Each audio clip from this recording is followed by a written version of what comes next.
Who's owning the conversation on LinkedIn about the emotional side of money? You might be thinking Maura Shaftoe, a real influencer, and today's guest. Maura is a behavioral cash flow specialist in Calgary. Maura, thanks so much for joining us. Yeah, thank you so much for reaching out, Lori. I appreciate it. So you have more than 1,600 followers on LinkedIn, which leads me to believe it's a primary focus for you when it comes to marketing. Why is LinkedIn where your go-to? For a couple of reasons. Number one, I find the audience in LinkedIn is kinder, actually, more supportive. So that's one of the main reasons.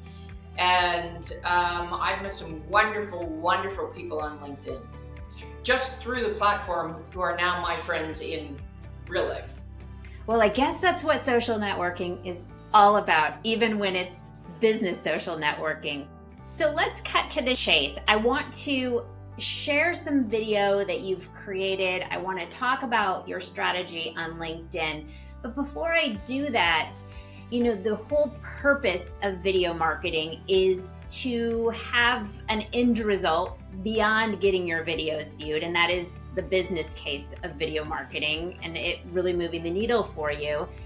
Give us some insight. Has video marketing made a difference for your business? It's made a difference in a couple of ways. I also do some speaking engagements. So having video on my site, I can direct them there and then they can see how I speak, the tone that I use, my approach, and I use it also for my clients. If somebody's meeting me and they haven't found me on LinkedIn, they found me elsewhere, I direct them back to LinkedIn, and then they get an idea of what the conversations about money are going to be like.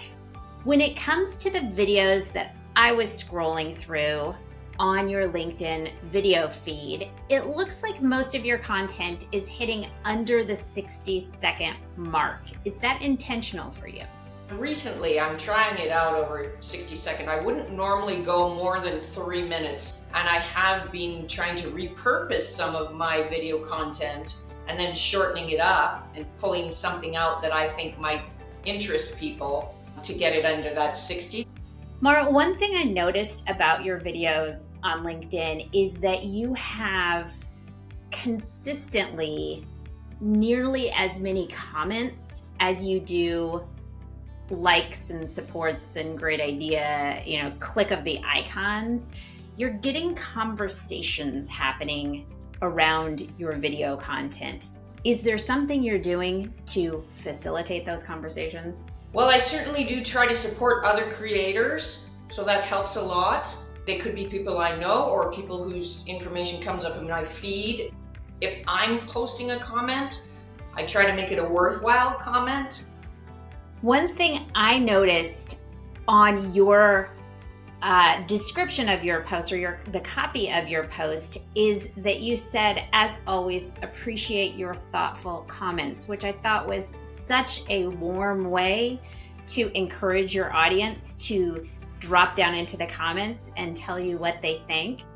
And another thing I noticed is that you are routinely responding to your comments, and those responses sometimes became full-on conversations back and forth.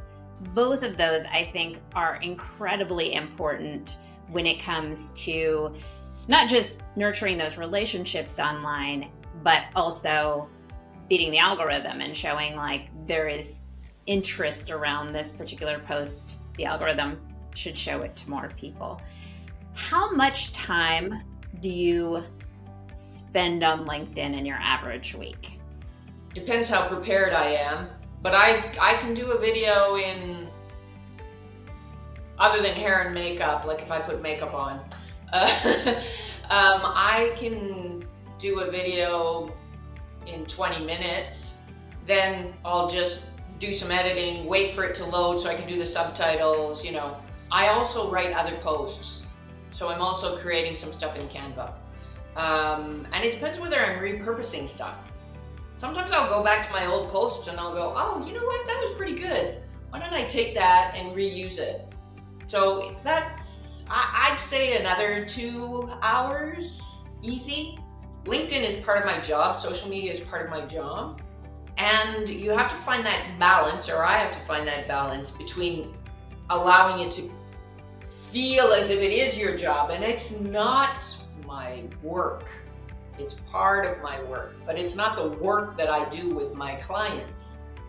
So you've gotta that's always a conversation I'm having with myself and paying attention to how much time I'm spending. Yeah, it's an interesting theme though, as I interview more finfluencers, that comes up over and over, and it is that there is this dedicated amount of your day during the week that needs to go to getting engagement on LinkedIn and supporting other people on LinkedIn, or your content just doesn't work as well. Now, I do know that you have an acting background and a musical background. Do you think that gives you an advantage when it comes to being a creator online? 100%. Well, for one thing, if you're a live artist, you are used to failure. You are used to getting up there, starting a song, and something goes wrong. Like, I've had to restart songs with my band, like turn around and go, oh, let's take that from the top.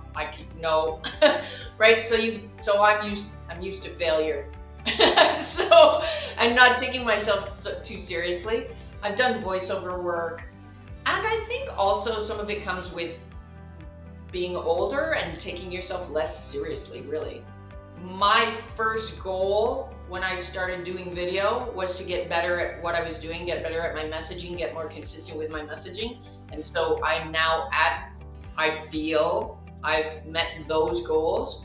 And now I'm looking at, okay, how do I actually turn this into more consistent messaging? Because you want people to be able to approach you, and you want them to understand that you can help them solve a problem that they have without hitting them in the face and jumping into their DMs and crawling all over them, right? Like, that's not my approach at all.